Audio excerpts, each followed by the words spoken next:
Hi everyone, welcome to Magnet Brains Hindi Medium. This is your English educator Palak Rakhiani.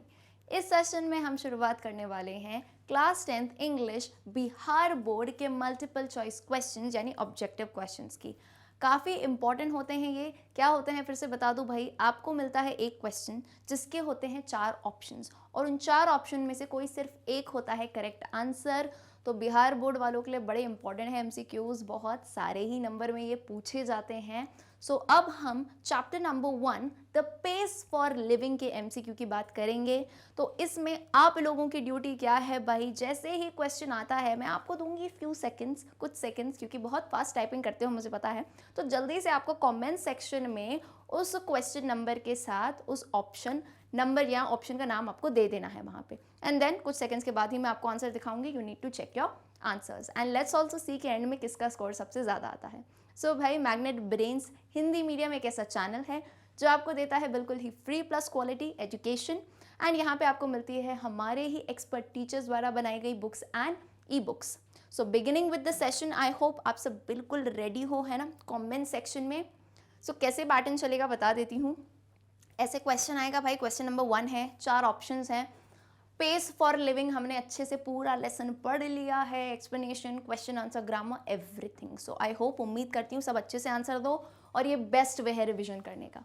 तो मेरे साथ video के बिल्कुल and तक बने रहो और सारा जो है आंसर कमेंट सेक्शन में बताओ। कैसे बताना है पैटर्न बता दे रही हूँ, इसके अलावा आंसर मत देना भाई, क्योंकि मैं ही कंफ्यूज हो जाऊंगी चेक करते टाइम। 1 लिखना, जो भी क्वेश्चन नंबर है आपका, जैसे ये क्वेश्चन नंबर बेटा 1 है, एक छोटा सा डैश लगाओ और ऑप्शन लिख दो, ए है आपका ऑप्शन या बी है या सी है या डी है। Is it clear? चलिए, तो क्वेश्चन 1 तो इतनी देर से दिख ही रहा है। Let me read the question. The pace for living is written by, यानी ये जो लेसन है पेस फॉर लिविंग नंबर 1, इनके ऑथर या लेखक कौन है? ए ऑन्ग सांग सू की, बी टॉनी मॉरिसन, सी आर.सी. हचिंसन, और इज इट डी सत्यजीत रे? तो हर बार बताया है मैंने, जब भी लेसन पढ़ाया है या पोम पढ़ाई है, ऑथर का, पोएट का नाम याद रखना बिल्कुल ज़रूरी है भाई, क्योंकि डायरेक्ट क्वेश्चन पूछते हैं ऑब्जेक्टिव में, क्वेश्चन आंसर्स में, हर जगह। आई होप इतना टाइम मैंने दे दिया है तो कमेंट सेक्शन में बता दिया होगा। ऑब्वियसली इसका आंसर है सी आर.सी. हचिंसन। इन्होंने लिखी है द पेस फॉर लिविंग, यानी जीवन जीने की रफ्तार कैसी होनी चाहिए। डन। उम्मीद करती हूँ सभी का यही आंसर आया होगा और समझ गए कैसे चलना है। तो get ready for question number 2। Question number 2 says, in the pace for living the writer captures the agony of dash man. तो क्वेश्चन पूछता है, ये जो हमने लेसन पढ़ा है पेस फॉर लिविंग, पेस में जो राइटर है वो किसके एगनी को मेंशन करता है भाई, किसके एगनी की बात करी गई है? A modern man, B ancient man, C future वाला मैन, या डी अनसिविलाइज्ड मैन? बड़ा इंपॉर्टेंट सा क्वेश्चन है। कैसे दोगे आंसर? नंबर 2 लिख के डैश लगा के सिर्फ ऑप्शन भी लिख दो, फुल ऑप्शन का आप वर्ड मत लिखो, जल्दबाजी में ऑप्शन भी लिख दो, चलेगा, मैं समझ जाऊंगी, ठीक है। ओके, किस आदमी की बात की गई है? एगनी, परेशानियां, दुख, दर्द, किसके? ऑफ कोर्स है भाई इसका answer is option A, modern man, यानी आज का जो इंसान है उसकी क्या क्या परेशानियां हैं, कैसे वो जो है जीवन जीने की रफ्तार सभी से मैच करता है। Okay, is it done? चलो, very good. Come to question number 3।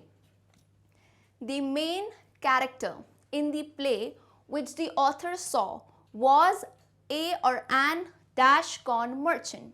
तो आपको अगर कहानी याद हो तो जो हमारा राइटर है, एक प्ले का मतलब क्या होता है यहाँ पे? प्ले का मतलब है नाटक देखने गया था।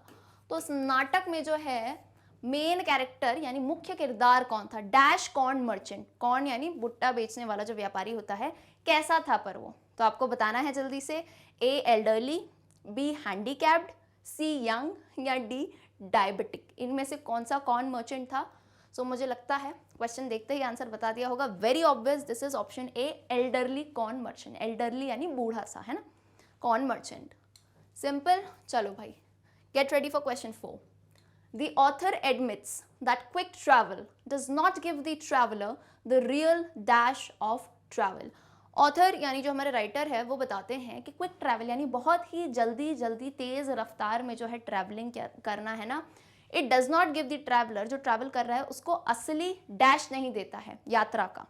सो ए पेन्स, बी प्लेजर, सी ड्रीम्स या डी नॉलेज। काफ़ी ऑब्वियस सा आंसर है ये। अगर आप चारों ऑप्शंस को पुट अप करके देखोगे तो अगर आप किसी भी जगह बहुत जल्दी जल्दी में जा रहे हो कि तुम्हें ये भी कवर करना है, ये भी कवर करना है, ये भी कवर करना है, तो तुम उस चीज़ का, उस ट्रैवल का, उस यात्रा का जो है बोलते हैं असली मज़ा नहीं ले सकते। तो यहाँ असली मज़ा stands for option number B, that is pleasure. Quite simple answer. I am very well hoping कि सब ना यही आंसर दे रहे हो, ठीक है। और अगर इनकेस कुछ गलत भी हो जा रहा है तो याद रखो कि भाई ये वाली चीज़ मुझे करेक्ट करनी है। Come to question 5। Slow thinkers have a disadvantage when it comes to earning a car, B नहीं ए कार है वो, अ कार नहीं है, A car, B factory, C living या डी हॉलीडे। तो स्लो थिंकर्स यानी वो जो आज की तेज़ रफ्तार जैसे नहीं सोचते हैं, धीरे धीरे सोचते हैं, बोलते हैं ना ट्यूबलाइट होते हैं कुछ लोग जिनके दिमाग की बत्ती बाद में चलती है, तो वो जो है उनका डिसएडवांटेज क्या है टू अर्निंग, जब क्या कमाने पे आते हैं वो एक कार, एक फैक्ट्री, एक लिविंग या एक हॉलीडे। तो नंबर 5 लिख के आंसर आपको दे देना है, which is very simple. The answer is option C, living. Pace for living ही हमारा लेसन है भाई। एक लिविंग लेने में भाई स्लो थिंकर्स बाकी सबसे पीछे रह जाते हैं, ऐसा राइटर ने बताया है। Number 6, RC. Hutchinson was a dash. RC. Hutchinson क्या थे इनमें से, कहाँ के नॉवलिस्ट थे, वो जगह बताओ भाई उनकी।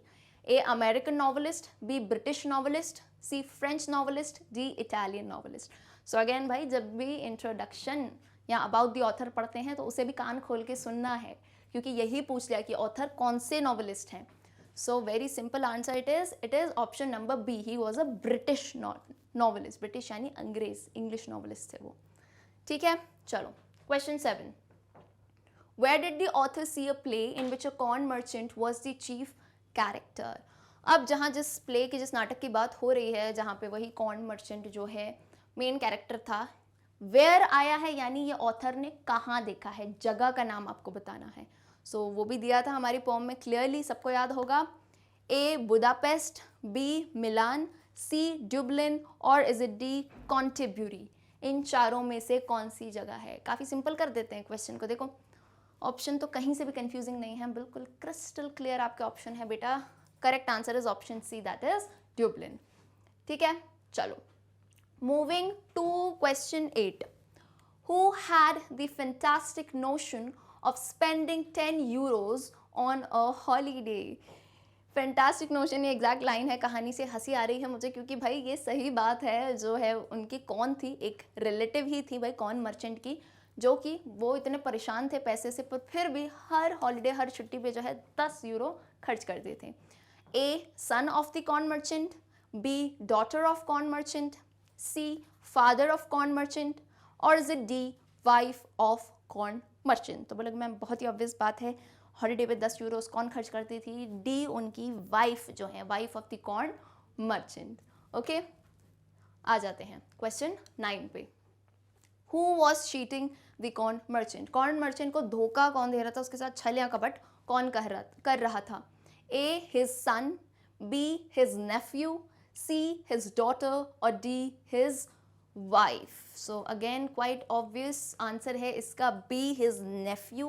nephew को I think भतीजा कहते हैं हम, है ना, तो उसका भतीजा जो है उसे चीट कर रहा था।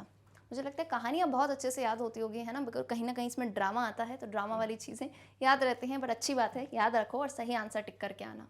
चलो क्वेश्चन 10 पे आओ। Who didn't dislike the rapid movement of life। अच्छा क्वेश्चन समझो, क्वेश्चन में कभी बार उलझा देते हैं, did not लिखे। Who did not dislike, अब इसका मतलब क्या है, ऐसा कौन है जिसे नापसंद नहीं है। क्या नापसंद नहीं है, रैपिड मोमेंट ऑफ लाइफ, यानी उसको जो है रैपिड मोमेंट, लाइफ का फास्ट मोमेंट पसंद है। इस लाइन का मतलब यह है कि उसे जीवन का तेज रफ्तार पसंद है।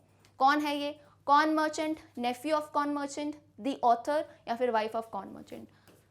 कुछ समय दूंगी, जल्दी से इसका आंसर बताओ मुझे, क्वेश्चन समझे हो तो। हु डिड नॉट डिसलाइक, यहाँ कंफ्यूज करते हैं, मैं बता दे रही हूँ, जिस जिस क्वेश्चन में कंफ्यूजन आएगा, जहाँ भी नॉट आता है वहाँ कंफ्यूज हो जाते हो। और नॉट के बाद इन लोगों ने और जो है तुमको डिसलाइक दे दिया। तो डिसलाइक क्या होता है, नापसंद, है ना। नापसंद नहीं होने का मतलब क्या होता है, प्रैक्टिकली दिमाग लगाओ ना अपना, हिंदी में सोचो उस बात को। नापसंद नहीं होना मतलब पसंद होना, है ना। तो अब इस क्वेश्चन को इस तरीके से देखो, कभी भी क्वेश्चन कंफ्यूजिंग लगता है तो अपना कॉमन सेंस यूज करो भाई। ना पसंद नहीं है मतलब पसंद है। तो किसको पसंद है जीवन जीने की रैपिड मूवमेंट, तेज रफ्तार? तो very obvious answer it is C, author. Author ने कहा है कि जीवन की तेज रफ्तार भी मुझे पसंद है। ठीक है, चलो coming to question number 11, who did like fast travelling? Who did like यानी हाँ भाई किसको पसंद थी fast travelling? A the corn merchant, B the wife of corn merchant, C the author, या फिर डी नन ऑफ दीज। किसको पसंद थी फास्ट ट्रैवलिंग? तो फिर से वही टाइप का क्वेश्चन है, लेकिन क्वेश्चन कहने का तरीका अलग है। मैंने पर्पसली जानबूझकर जो है दोनों क्वेश्चन को साथ रखा है कि तुमको अगर डिड नॉट डिसलाइक बोले या डिड लाइक बोले तो कंफ्यूज मत होना। डन है? तो बोला मैम आंसर तो वही रहेगा फिर भी, सी, ऑथर, जो हमारे लेखक हैं। Question 12, quickly tell the answer. Which word in the passage stands for worship? Passage basically आपने जो लेसन लिखा है और लेसन पढ़ा है, लिखा नहीं है, जो पढ़ा है उसमें वर्शिप का मतलब क्या होता है? तो 4 वर्ड्स दिए हैं, इसमें से बता दो। ए अडोर, बी एस्पिरिट, सी एस्कापिएट, या डी डिस्पेयर। इसमें से वर्शिप का मतलब क्या है? किसी की वर्शिप करना क्या होता है भाई? किसी को प्रे करना, किसी को बिल्कुल ही जो है ना मानना, काइंड ऑफ थिंग है ना। सो काफ़ी इजी आंसर है इसका, ए अडोर।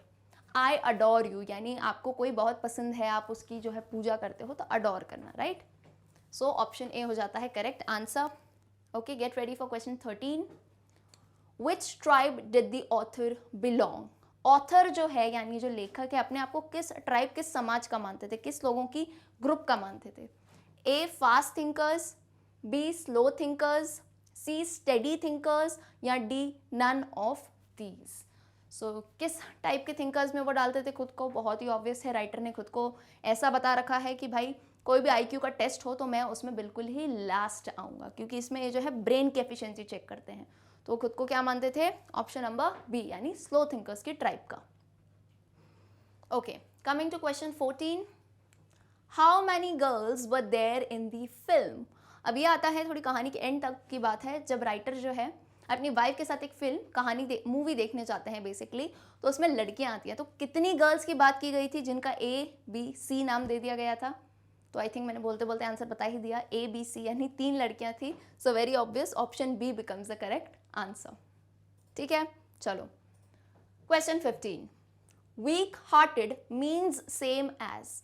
वीक हार्टेड यानी कमजोर दिल का मतलब सेम किससे होता है इन चारों से? यानी आपको सिनोनिम्स बताना है। ए क्विकी, बी फ्रीकी, सी डिकी, और इज इट डी डिस्पेयर?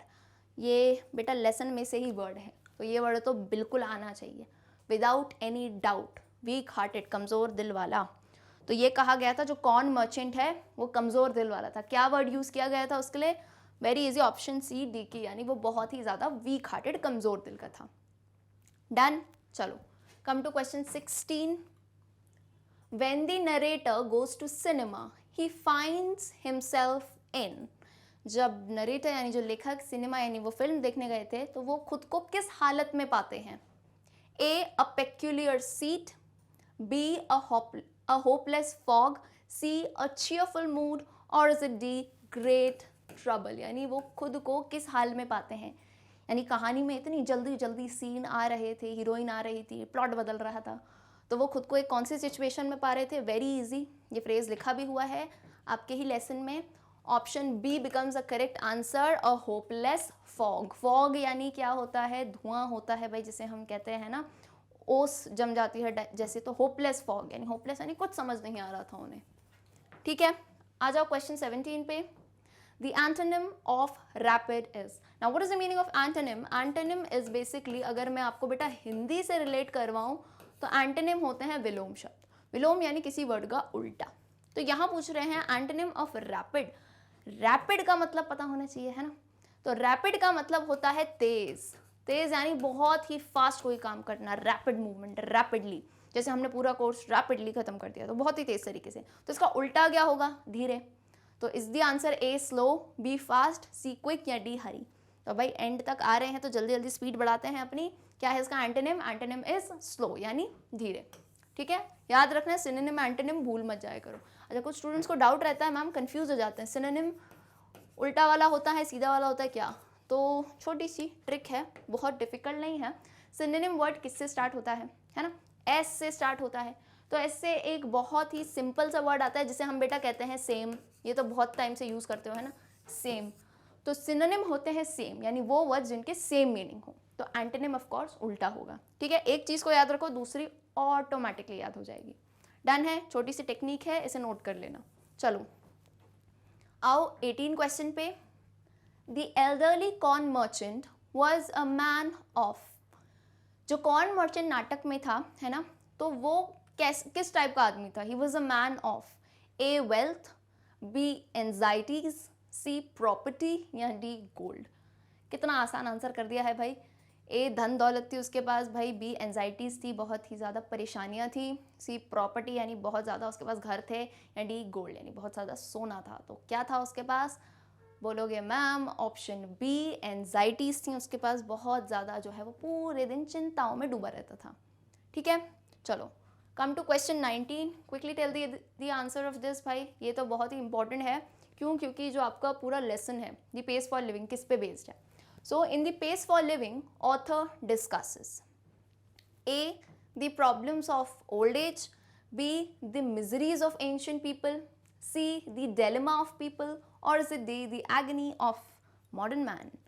किसकी कहानी है ये? शुरुआत में भी ये क्वेश्चन आया था, तो मुझे नहीं लगता है बहुत टाइम लोगे। It is very obvious, the answer is option D, the agony of modern man. कैसे आज का जो इंसान है उसकी परेशानियाँ, उसके दुख दर्द क्या होते हैं, उसके बारे में द पेस फॉर लिविंग बताता है। ठीक है, तो ये काफ़ी इंपॉर्टेंट क्वेश्चन है, अच्छा क्वेश्चन है। आ जाते हैं भाई question number 20। This is the last question of your MCQ। Question number 20 says people nowadays think dash than ancient times. People nowadays यानी आज जो लोग हैं, think dash than ancient times. तो इस डैश को आपको भरना है, A slower, B longer, C faster या डी डीपर। यानी आज के लोग जो है पहले के लोगों के मुकाबले किस तरह सोचते हैं। पर मैम वेरी ऑब्वियस, हम लोग बहुत स्मार्ट हैं और बहुत ही तेज़ हैं, है ना, बहुत तेज़ हैं हम, तो यानी हम फास्टर सोचते हैं। People nowadays think faster than ancient times, पहले के टाइम से। सो आई होप सभी ने अपने आंसर्स जो है बता दिए होंगे। एंड इन दी एंड एक छोटा सा काम मेरा और कर सकते हो भाई, तो जो है अपना स्कोर बता देना। स्कोर कैसे बताओगे? मान लो तुम्हारे 15 आए 20 में से, खैर 15 की उम्मीद नहीं है, मुझे 20 की उम्मीद है। जितने भी आए you can just tell your score like this, 15 out of 20, 10 out of 20, 20 out of 20, so on and so forth. Okay, all right, so with this we end the multiple choice questions. I hope आप लोग को बहुत मदद मिली होगी। यहाँ पे जो मैंने क्वेश्चन डाले थे, these were the most important questions which I found from the chapter. तो अगर वीडियो पसंद आया हो सो लाइक सब्सक्राइब शेयर करना बिल्कुल भी मत भूलना। Let me tell you, these are are top courses. Magnet brains channel English and Hindi medium दोनों में ही आपको मिलता है। So see you all in the upcoming session. Till then, good bye.